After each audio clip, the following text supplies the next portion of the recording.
принять конкретные решения, о которых я скажу 11 января в Маджлисе.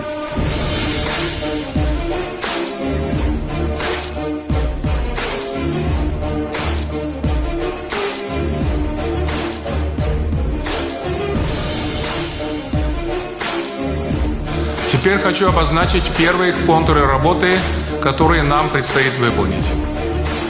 Особо хочу остановиться на такой стратегической задаче, как кардинальная реорганизация всей системы обеспечения национальной безопасности. Еще один вопрос, который сильно волнует, если не сказать, раздражает нашу общественность, и особенно жителей столицы.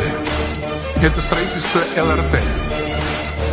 Я поручаю правительству принять меры по прекращению утилизационного сбора и распоряжению утилизационным сбором операторов.